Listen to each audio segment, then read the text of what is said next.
Formula One starts its triple header with the Spanish Grand Prix, where we will see plenty of upgrades, even Imola-sized upgrades for the teams. This is one of the easiest tracks for teams to test their upgrades, and we get to see which car has the best overall downforce package. This track has slow, medium, and fast speed corners. With it being such a competitive 2024 season, the little upgrades that teams will bring, especially with Red Bull bringing something, it will be very important in the development battle, and we could see different changes amongst the top and maybe even Mercedes joining the top 4. Right before jumping into all the upgrades, wanted to thank you guys for the support on the channel. As I always do, you guys are amazing, and thank you for giving me your time and watching the video. And if you're new here, please subscribe. That would mean the world to me, and leave a like on the video. It does a lot for the channel and pushes the channel even more, so thank you so much for that. But let's get started with the upgrades coming into the Spanish GP. We have more than just our top 5 teams bringing upgrades here. The first team that I want to start off with is VCarb. VCarb is the team that's inching towards the top 5 and probably the most competitive out of the bottom 5 teams. Haas is pretty close up there, but VCarb has been most consistent, and the only thing they've been lacking is high speed corners. They've been good in this low speed, pretty good in medium speed. Their top speed isn't great, so that's something they have to improve upon. They're a pretty draggy car. The upgrade they're bringing is actually very important and can add a lot of time. They've added parts, but nothing too significant. They've changed the front wing up, they've changed the rear wing as well, but now they're bringing a package that's supposed to bring them 2 to 2.5 tenths. It should help them on tracks here like Barcelona and Silverstone, where you have the high speed corners where they're lacking currently because the grip of the car is great for low speed and medium speed, but in high speed they're not able to keep up with their competitors, like Aston Martin, who's very strong in high speed as of currently. But speaking of Aston Martin, who's typically brought downgrades, they are bringing parts here. And while I would love for these parts to be correct and put together well through the simulator going onto track, but we know that their correlation has been tricky. They had a good time out in Canada, but to be honest, their race pace is still far off from what it should be. They were lacking, they fell very far behind in every single safety car. They wouldn't have gotten lapped if there were no safety cars, but they wouldn't be too far off. They're losing too much time in their tires, and overall the race pace just isn't there. This track could be one of their worst tracks given how bad tire degradation is here in Barcelona, and you need that traction and grip to be able to get a fast lap time in Barcelona, especially through the race. But the supposed parts coming here are supposed to help with that tire degradation. The parts that they had in Imola was supposed to be for balance and pace, which it didn't end up giving either, but now they're trying to figure it out and fix that correlation. These parts are supposed to come and help the tire degradation and make the team be in a better place. They did revise some parts in the floor and in the front wing for Canada to help with the balance. It did seem to help a little bit better. I know Alonso wasn't very happy with the car from FP3 onwards and said there was more pace to find in the car and there was potential for a pole position.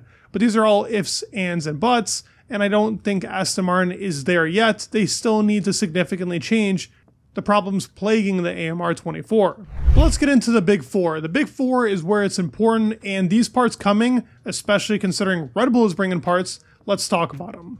Red Bull team was confirmed by Helmut Marko to be bringing parts here into Spain. He says, "We have a problem, we have finally noticed it, we will see when we find the solution. New parts will not be installed on the car until Barcelona."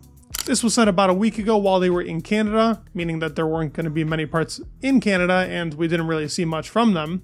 The teams are much closer and Red Bull has to find a way to fix that suspension solution they currently have. On tracks like Barcelona here, they'll probably be very strong, and the team can run a stiffer suspension. The suspension is where they're having those correlation issues, because in the simulator it says they're doing well over the curbs, but as we can see from on-track data and where the problem occurs for Red Bull, the curbs are hitting them pretty hard, and they have to end up making that suspension softer, but then that makes the tire degradation go up, and that's where the Red Bull car is lacking in that window for setup, and it makes it tricky throughout the Grand Prix. It makes a tough decision on Max whether he has to push or conserve for the tires, which can make it difficult to actually lead a race in comparison to the RB19 where they were able to hide the problems going over the curbs and that their suspension had to be super stiff. There is no more hiding, they have to bring parts to actually fix this, and there are solutions coming to this soon. There's still much more to add to the RB20, they are seeing marginal gains. Now Ferrari and McLaren haven't said that, but every team is getting to that point where that wall is going to hit, to where all the cars are pretty much going to converge, like we will see in 2025, and we're already seeing in 2024, which is a great sign. Max is the difference maker here, but Barcelona should be a very strong track because of the high speed and being able to run a super stiff suspension. McLaren have not been announcing or really bringing parts since the Miami GP. They brought such a huge upgrade package and it's propelled them pretty much to the top. If you ask me which car has been the strongest in the past 5 Grand Prix since Miami, it's been McLaren. They could have gotten pole position in Monaco. Imola, they probably should have won that if they were pushing harder towards the end of the race on those hards over Max Verstappen. In Canada, that was going to be a race win if it wasn't for the safety car, but I guess you can say the same for Miami, possibly for Verstappen. And the team overall just needs to execute both in Oscar and Lando. They need to get those laps down.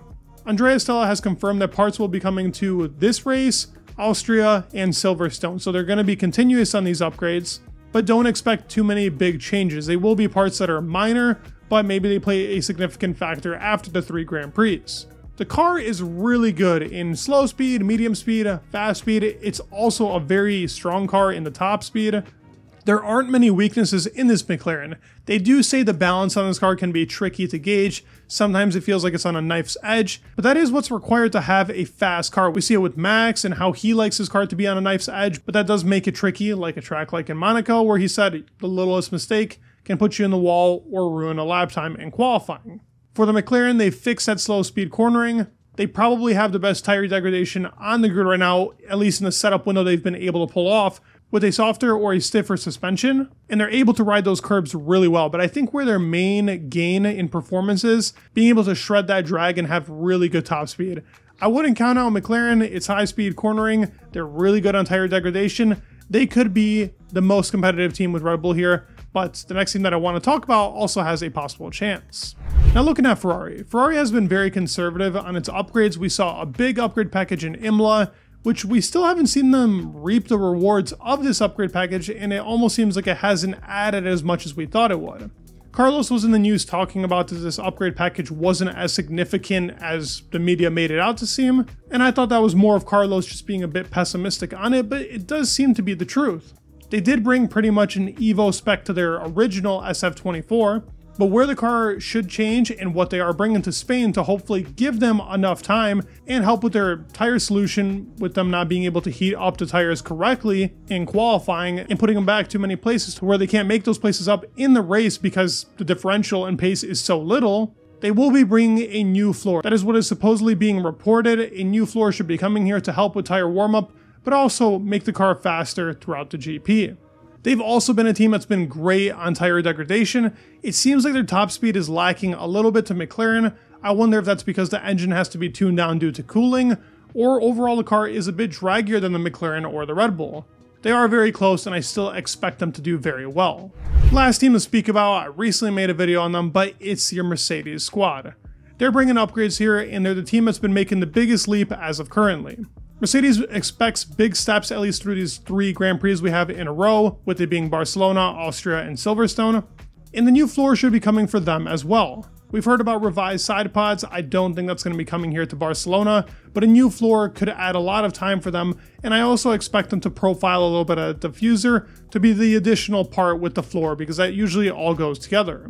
The team was really good in Canada. In Monaco, they were strong as well. There is this new flexi front wing thing being talked about as of currently. Red Bull has supposedly put in a report that their front wing is flexing too much. And I actually have pictures to show you with the flexi front wing, and I want to hear your opinions on it.